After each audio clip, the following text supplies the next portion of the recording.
What's going on, everybody? KingofDragons 5000 here, coming at you with another figure review. Today we'll be having a look at the DC Collectibles DC Designer Series, DC Bombshells Batgirl figure. Now, I really did love Series 1, and I finally have Series 2 in hand.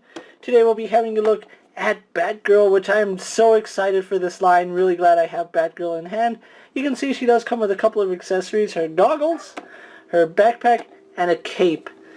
On the side we have a really beautiful image of Batgirl right here. And of course she is a fifth figure of the Bombshell series. On the back we do have other figures of this wave. We have Batgirl, Hawkgirl, Mira, and Katana. Really excited about the whole wave. So what we're going to do now is take a little break, get her opened up, and then we'll go into the rest of her review. So sit tight, everyone. And so here we have Bombshell's Batgirl posed and out of the packaging. Now let's go on to some of her accessories, because she does come with a few of them. I will start off this review by saying they did omit quite a bit from the Wave 2 Bombshells. Unlike Series 1 Bombshell figures, we don't get any alternate hands, and there is a lack of articulation on these girls, but I'll get more into that in a little bit. But let's actually focus on Batgirl really fast. She does come with 3 accessories. She does come with the backpack you see on her, which is removable. You can see it just simply pegs it onto her back. There's 2 plugs right here, 2 holes in her back, and you just go ahead and peg that on like so, and it's a really nice secure fit. So taking that off, she also does come with a cape which attaches to the backpack. Now, I am having a little bit of trouble actually getting this peg back in to the backpack. I don't know if it's because of the plastic they use on it or what, but that peg I think is bent, and it makes it even harder to attach the cape. There's a little peg hole right here, as you guys can see right there.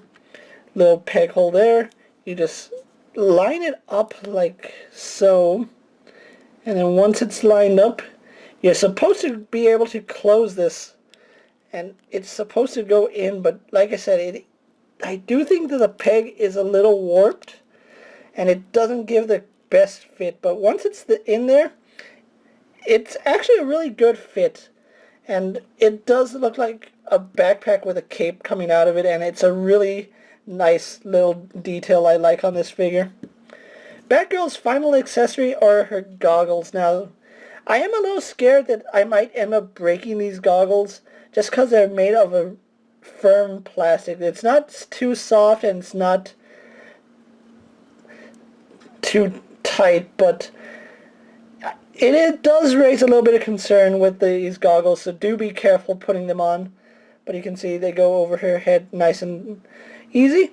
They don't seem to want to sit on her head like she has them up right there. They're mainly designed to go over her eyes like that, and it's a really nice fit. So overall, the accessories are nice. Unlike Series 1, we don't get any alternate hands, so the hands that Batgirl has on her right now, that's it. We don't get any alternate hands now. It is worth noting that her hands do come off, and you can see it does look like originally she was going to have an alternate set of hands. I don't know why Mattel, or not Mattel, but DC Collectibles decided to omit the alternate hands, but I think it's one of those, I would have preferred the extra hands rather than nothing, especially because these girls cost the exact same as Series 1.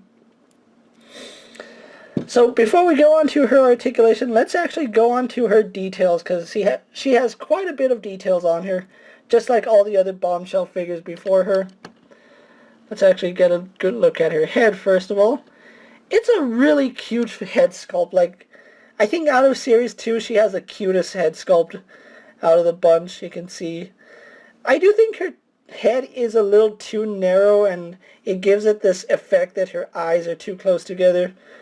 But when you have her pose any other way, you really don't notice it, and the goggles do a good job of hiding that flaw. Her hair is a separate appliance, and it is done in a softer plastic, but it's permanently sculpted like this, which I'm perfectly okay with. You can see she's wearing a purple scarf right here, and looks really nice on her. You can see the bat emblem on her. I don't know what it's called. It's not a cami, but on her top right here. I do find it a little annoying that her backpack straps are sculpted on her, but I don't think there was another way they could have done it. But again, you can see the bat is sculpted and painted really nicely.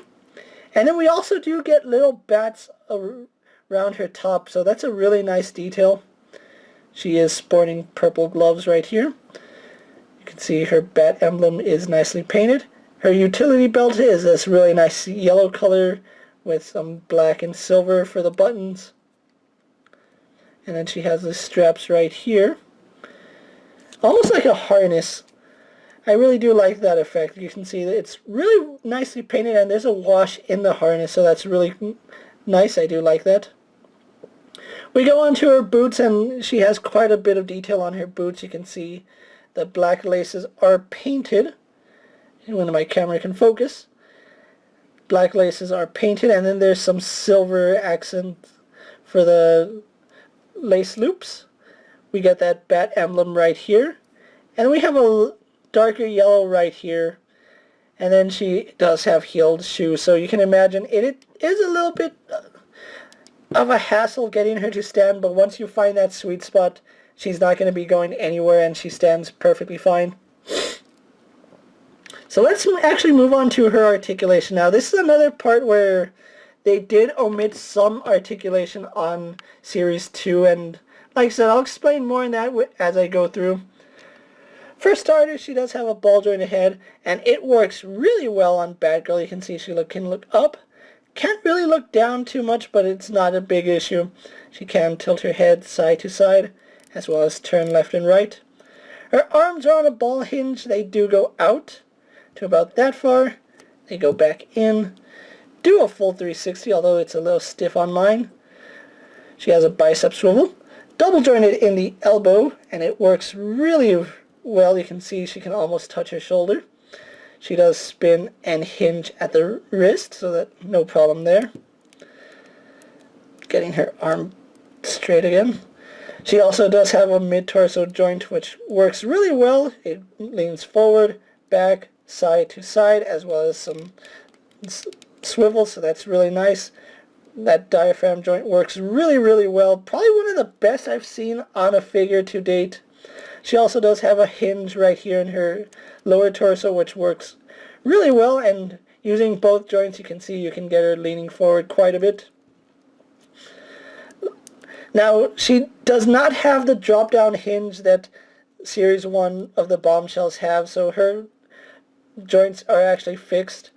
They go forward and back, although it looks like she does, but I can't really tell. If she does, it's a really stiff hinge and it doesn't want to drop down, but legs do go forward and back. They go out. Oh, she does have the drop down joint. Never mind. Yeah, her legs do go out, and again on that drop down hinge. No swivel in the thigh. That's where the Bombshells had articulation, where this Batgirl doesn't have any swivel in the thigh, which is a little unfortunate. She is double jointed in the knee. No boot swivel, but we do get an ankle hinge, which works really well. And we have a forward-facing pin for rocker. So a lot of articulation here on this Bombshells figure. So what I'm going to do now is take a little break, get a pose for my final thoughts, and then we'll wrap up this review. So sit tight, everyone. So here we have Bombshells Batgirl pose for my final thoughts. Overall, really, really loving this figure. I am in love with these Bombshell figures. They look so nice, and they all fit wonderfully together. And out of this one, like I said, I think Batgirl is the cutest looking one facial-wise, but we still haven't had a look at any of the other figures, so that could change as I look at them. I do have Series 2 ready to go for the reviews. But overall, really, really loving these designer series, especially the Bombshell figures. Now, it's not for everybody. I know a lot of people might not like the Bombshell design, but I think it's a really, really wonderful figure line, and I'm really glad that they transferred from comics to statues to figures, because I am just in love with these Bombshell figures now. If you are looking for the Bombshell figures, Wave 2 just hit comic book stores this past week, and I was fortunate enough to pick up all 4 of them. If you can get these girls, I really do recommend them.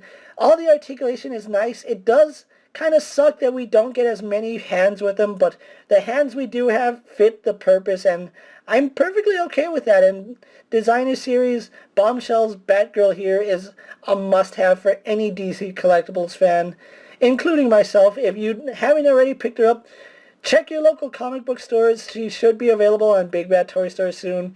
Like I said, I picked mine up from my local comic book store, and I'm just in love with this series. So if you can get your hands on this girl, I really recommend you do, as well as the rest of the Bombshell figures. And with that being said, I'm King of Dragons 5000.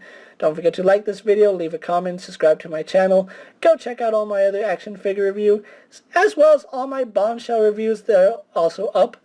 So with that out of the way, guys, if there's a figure you would like to see me review, let me know down in the comments. And if it fits in my collection, I'll definitely have a look at it.